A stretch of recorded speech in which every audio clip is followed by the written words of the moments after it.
Hey guys, welcome back to another video. If it's your first time here, hi, I'm Jess. Welcome and happy Friday. Happy 1st of August. We've made it past the halfway point in the year, which is absolutely crazy to say. How did we even get here? I don't know, but honestly, I'm just happy to be here. And I'm super excited about today's book haul video. So let me grab my stack. Give me 1 second. I might need 2 hands for this. I have to use my shoulder for support because doing this one-handed is extremely difficult, but here is the stack of books that I'm going to be sharing with you today. I feel ridiculous holding these books like this, but I just wanted to show you. Here's the stack that we're going to be going through. Now let me set this down before these books come crashing down onto the ground. Okay, that's better. So some of these titles I have had on my TBR list for the longest time, and I finally gave in and bought them. Now some of these I have already read, and that is simply because I have no self-control, but I will be getting into my ratings and reviews in next week's video where I share my July reading wrap-up. But for today, here are the books that I recently picked up and a bit about each of them. So up first is the Dreamland Billionaires series by Lauren Asher. I actually have several books from this author on my TBR list, and when I saw this book set on sale for $25 during Prime Day, I couldn't pass it up, so I ordered the set, which was very bold of me to order the entire series straight away. I normally like to buy the first book in a series, read it, then decide whether or not I want to continue with the rest of the series. But truth be told, I do not have a single ounce of regret from this purchase. So with that said, let me share with you what each book is about and give you a short synopsis on this series as a whole. So the Dreamland Billionaires trilogy revolves around the 3 Kane brothers, Rowan, Declan, and Callahan, who must each complete a personal growth-oriented task laid out in their grandfather's will in order to claim their inheritance tied to Dreamland, a fairy tale style theme park empire. So that in a nutshell is what the entire series is about,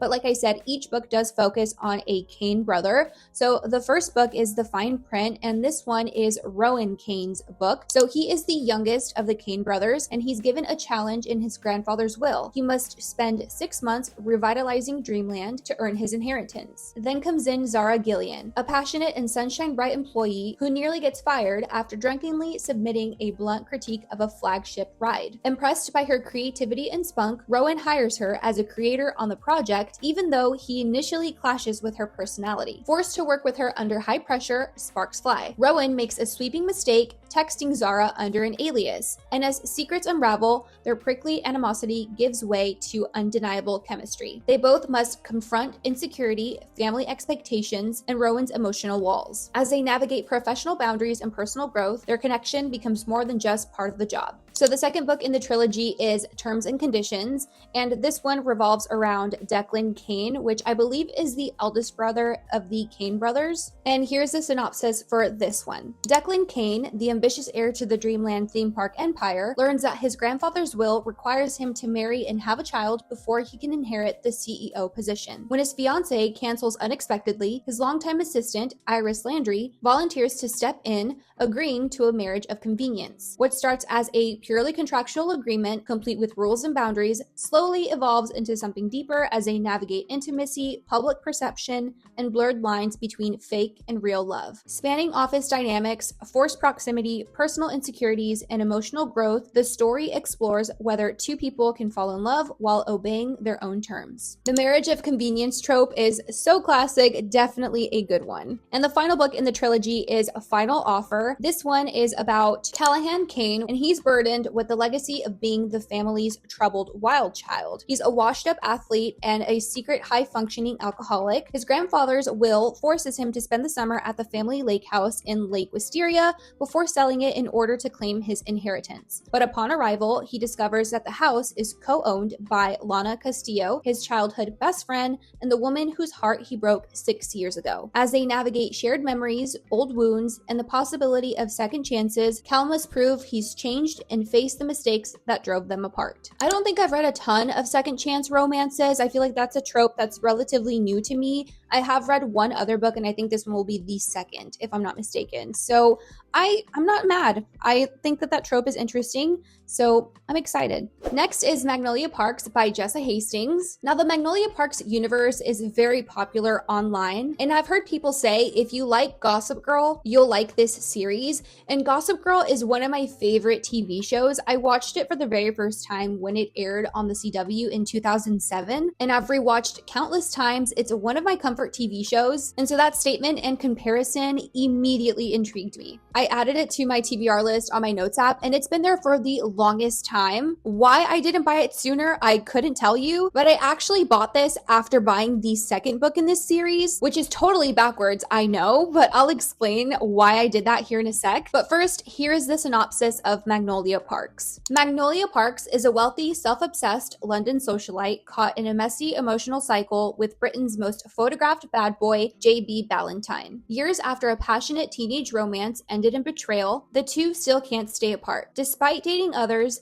they keep gravitating back to one another. When cracks in their world start to widen and secrets bubble to the surface, they're forced to confront the question they've spent their lives avoiding. How many loves do you actually get in a lifetime? I'm immediately picturing the romantic relationship between Blair and Chuck and Gossip Girl, and if this book is anything like that, then I just know it's going to be an emotional roller coaster. So like I was saying, I actually bought the second book in the Magnolia Parks series, which is Daisy Haites by Jessa Hastings. And the story behind why I went about this kind of backwards is that my sisters and I were at a Half Price Books in Austin. We went on a little girls trip and we stopped at the Half Price bookstores, and I went in there with the intention of finding book one in the Magnolia Parks series, that or either book one in the Windy City series by Liz Tomford. And they only had this book, and so I just decided to go for it and buy it, knowing that I wanted to read the Magnolia Parks series. So I just said, you know, why not? Let's jump into it. Let's get the second book, and that way I'm forced to buy the first book.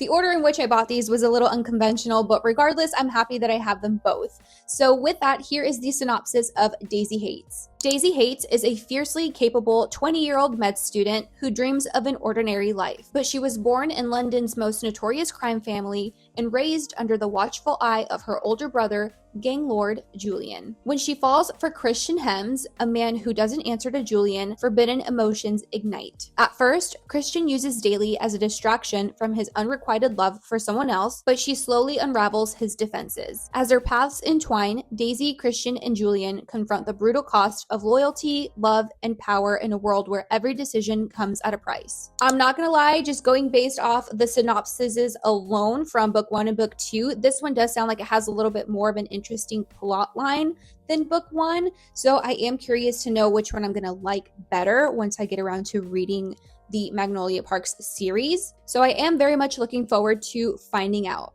Now, the final book in this haul is the second book that I bought at the Half Price bookstore in Austin, and that is In 5 Years by Rebecca Serle. I do hope that I am pronouncing their last name correctly, but this book I've had on my TBR list long before Magnolia Parks was even on my radar, and I'd honestly forgotten all about it until I saw it at the bookstore and was reminded of it, so I did end up buying it. Obviously.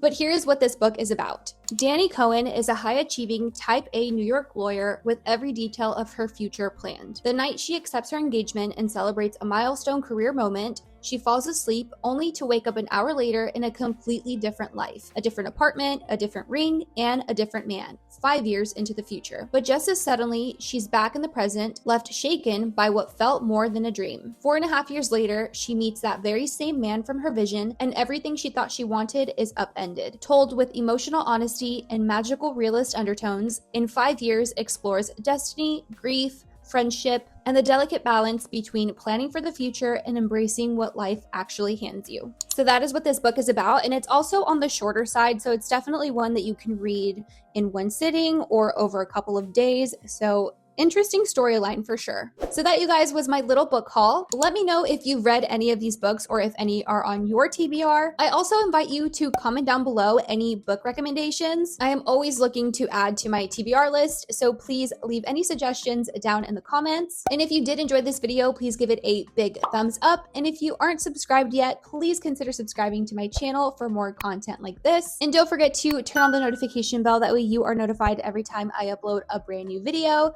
But thank you so much for watching. I appreciate you so much, and I'll be seeing you in my next one. Bye!